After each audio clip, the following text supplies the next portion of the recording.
Well, we begin tonight with the decision of the British government to remove Nigeria and 10 other African countries from the travel ban list it introduced to control the new Omicron coronavirus variant. The Health Secretary, Sajid Javid, says travel from Nigeria, Angola, Botswana, Eswatini, Lesotho, Malawi, Mozambique, Namibia, South Africa, Zambia, and Zimbabwe will now be allowed into the UK from Wednesday.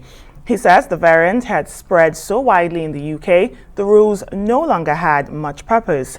The red list was reintroduced in late November as a precaution after the emergence of the new Omicron variant of the COVID-19. But now, all those arriving in the UK from those countries must pay and self-isolate in a pre-booked government-approved hotel for 10 days. They must also take COVID tests within 48 hours of a setting off for the UK and PCR tests within 2 days of their arrival. The reversal comes after widespread international condemnation of the decision, and only on Monday, Nigeria said diplomatic moves were ongoing to reverse the decision. And to discuss these diplomatic issues, let's bring in RISE analyst Dr. Sam Amadi. Dr. Sam, good evening. Good to have you here. Now, let's begin with the UK's decision to remove all 11 countries from their travel ban list. We know the Health Secretary said the Omicron variant has now spread so widely, there's community transmission, and so this travel ban list was not really effective. That sounds to me like they're trying to save face, seeing that there was a lot of international condemnation following this travel ban. Yeah, clearly. I mean, first is the decision in retrospect does not benefit from much of science. I mean, don't forget that there was a few days after the South Africa triggered an alarm that it has discovered a new variant. When we had maybe one or two, three cases in UK and US, the very reckless and indiscriminate, ban was placed.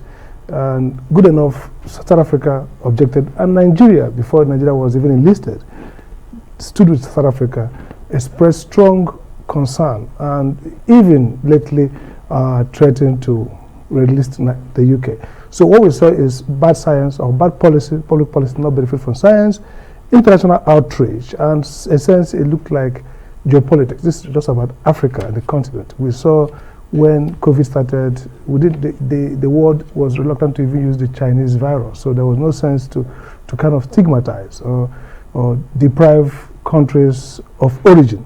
And so this is a variant which nobody actually says originated from South Africa. It didn't. But sequenced and identified. Exactly. Yeah. So basically the science was wrong, the politics was wrong, and both the Nigerian strong US and South African strong alliance, and of course even the clinical doctors in Africa, this is African CDC, South Africa, everybody spoke against it, the World Health spoke against it, the UN. So this is now saying, look, it doesn't make any sense. Again, the threat that will happen if Nigeria released the UK, British Airways, basically this is a treasure trove for the BA. So all those built up, to justifying the reversal, which makes more sense, because basically there's no epidemiological impact. The disease is at the community level in Europe, and again, we're not even sure who has more of the cases right now, whether it's those African countries or even the European countries like. Oh, well, let me give you a statistics, which is quite interesting. Now the infections are actually doubling in Britain every 3 days. You have more than 20% of these cases in England. You have 44% rise in London. Now, the question is, should Nigeria then go ahead and place Britain on the red list? What do you think? Well, the answer back for the UK will be, you guys are not tested. So, we won't say because of this figure, we have less of the Omicron variant. I would assume that it has community level, even in Nigeria, as the case might be. But the big point here is that nobody should be on the red list right now, whether Nigeria or Europe, anybody. Again, the hospitalization rate is very low.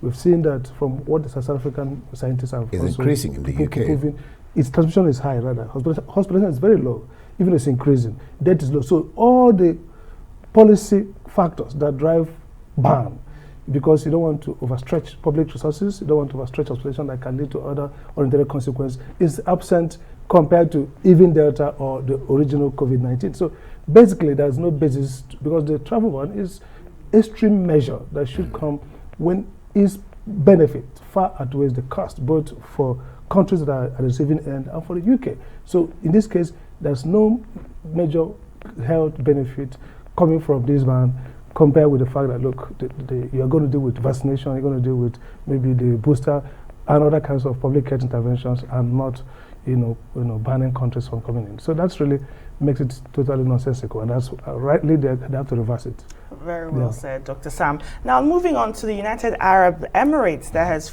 now finally, we've been talking about this going back and forth for weeks, months.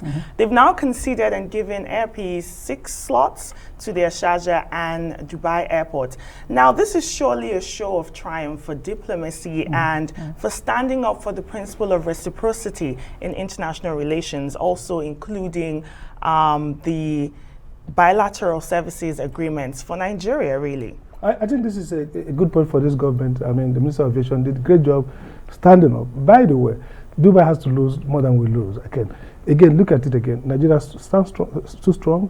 If you look at the concept of, when we were in Foreign Affairs Advisor, we talked about citizen diplomacy. So what we're seeing now is that even though we have very poor economy, we are struggling with several issues, but the government has to defend the right of its citizens.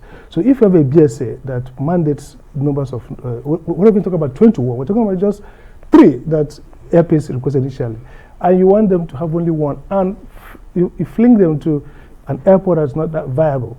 So clearly it was a provocation, and government responded very well. And now we've seen that it really helps to respond, even if you think you are not in a good position.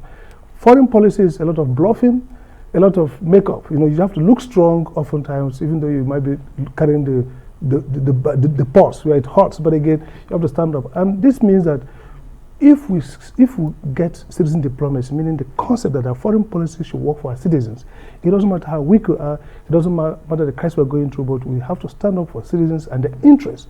We can actually have more leverage in international politics. And that's what this shows us. The South African, Nigeria coming together with South Africa and pushing strong African policy might be the way we can survive in a symmetrical world where geopolitics is still creeping in spite of liberal internationalism. They are coming in, look at geopolitics and dealing with it. He said, I've been 30 years in this business, and this is the way it is done, that United Arab Emirates can just bully us. No. What is a win, really? Thank you so much, Dr. Amadi, for your contribution on the program.